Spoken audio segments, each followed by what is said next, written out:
क्या दिल्ली पुलिस एक बार फिर वही गलती कर रही है जो 26 जनवरी 2021 को हुई थी? ये सवाल ऐसे नहीं उठ रहे। असल में बीते दिन यानी 20 जुलाई को संसद के बाहर जो कुछ भी हुआ उसका अंदाजा शायद पुलिस वालों को भी नहीं था। इस घटना ने 5 साल पुरानी लाल किला की घटना को ताजा कर दिया। सुरक्षा एजेंसियों ने जिस प्रदर्शन में कुछ हजार लोगों के आने का अनुमान लगाया था, उसमें देखते ही देखते हजार नहीं बल्कि करीब 50,000 प्रदर्शनकारी सड़कों पर उतर आए। हालात ऐसे बने कि भीड़ संसद के बेहद करीब तक पहुंच गई और सुरक्षा व्यवस्था पर बड़े सवाल खड़े होने लगे। आनंद फानन में संसद का गेट बंद कराया गया ताकि प्रदर्शनकारी अंदर ना घुस सके। ऐसा पहली बार हो रहा था कि संसद की गेट तक भीड़ पहुंची थी। अब यहाँ ये सवाल है कि आखिर इंटेलिजेंस इनपुट कहाँ चूक गए? पुलिस ने कितने लोगों के आने का अनुमान लगाया था और कैसे ये प्रदर्शन सुरक्षा एजेंसियों के अनुमान से कई गुना बड़ा साबित हुआ?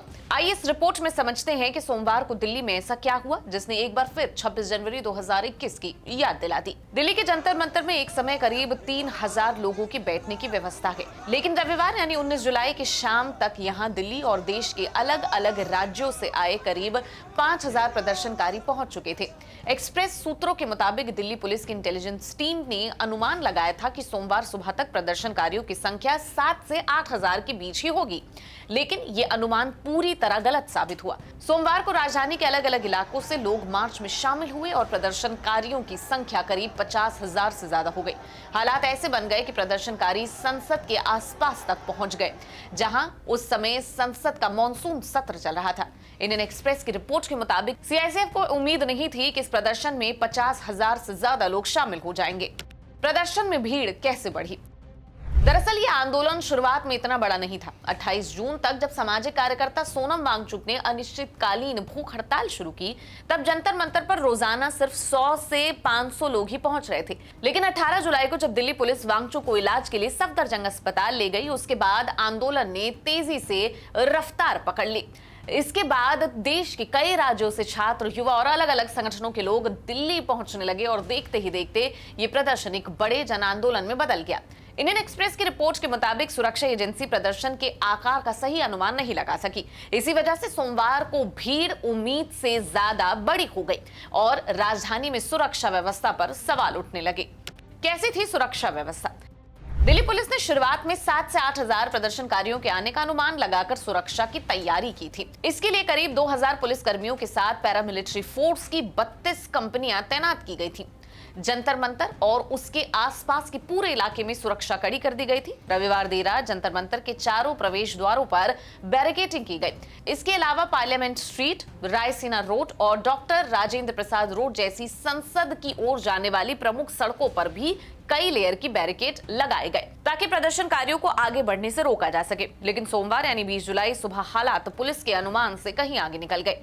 जंतर मंतर पर ही करीब 15,000 लोग पहुंच गए। भीड़ लगातार बढ़ती देख दिल्ली पुलिस ने सभी 14 जिलों की पुलिस को तुरंत अलर्ट कर दिया। इस संदेश में हर जिले से एक एसपी रैंक के अधिकारी और करीब 100 अतिरिक्त पुलिस कर्मियों को तुरंत जंतर मंतर भेजने का आदेश दिया गया।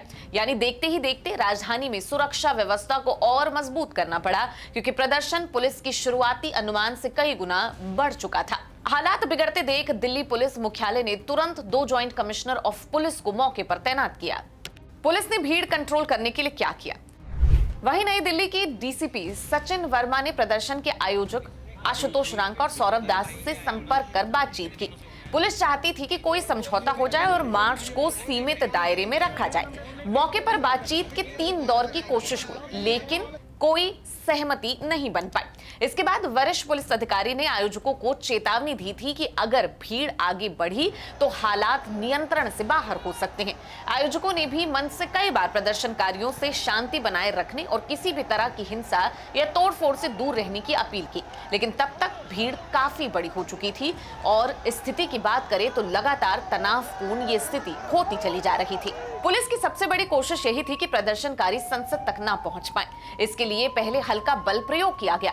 आंसू गैस के गोले छोड़े गए, लेकिन इससे भी भीड़ को रोकना मुश्किल हो गया। इसके बाद कई जगह पुलिस और प्रदर्शनकारियों के बीच टकराव देखने को मिला। पुलिस ने भीड़ को पीछे हटाने के लिए लाठीचार्ज किया, जबकि कुछ प्रदर्शनकारियों ने पुलिस पर बोतलें, पत्थर, जूते और दूसरी चीजें फेंकी। जवाब में पुलिस ने फिर लाठीचार्ज और आंसू गैस का इस्तेमाल किया। देखते ही देखते कई इलाकों में हालात और ज्यादा तनावपूर्ण हो गए।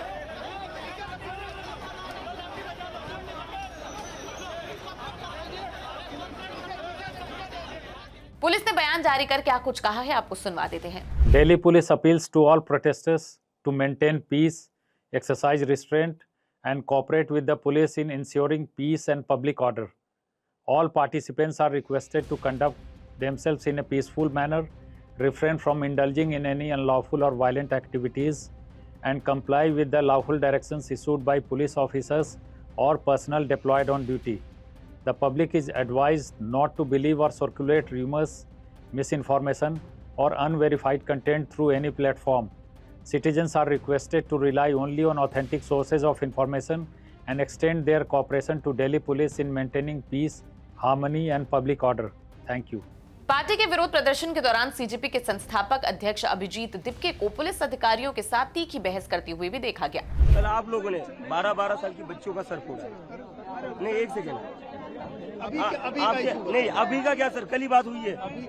हम भूल जाए वो चीजें। का इशू बताइए, अभी का इशू बताइए। एक तो कल आपने 12-12 साल की बच्चियों का सर फोड़ा है, लड़कियों की छाती पर पैर रखकर पुलिस ने उनको पीटा है, मेल पुलिस ऑफिसर्स ने पीटा है। उसके बाद भी आप लोगों का मन नहीं भरा है। एक second sir please let me speak sir. कल हम लोगों ने आपकी लाठियां खा ली है, लेट मी स्पीक सर। बहुत ब्रूटैलिटी करी है पुलिस ने कल। एक सेकेंड सर, मैं ये बोल रहा हूँ, कल आपने इतनी ब्रूटैलिटी करी, स्टूडेंट्स ने ब्रूटैलिटी सहन कर ली, सारी लाठियां खा ली, अपना सर फुड़वा लिया, हाथ फुड़वा लिए, और उसके बाद भी आप लोग आज फिर से तंग करने में लगे हुए हैं। किसने तंग किया? एंट्री पॉइंट्स क्यों बंद कर रखे हैं? इस इशू को अभी सॉर्ट आउट करते हैं, बात करें। बंद क्यों कर रखे थे फिर? कोई बंद नहीं है, कोई बंद नहीं है। लाठियां सुबह भी आप लाठियां चला रहे हो। आप बैठो, आप लोगों का मन नहीं भरा है, आप बैठो। और खून बहाना चाहते हो आप स्टूडेंट्स का।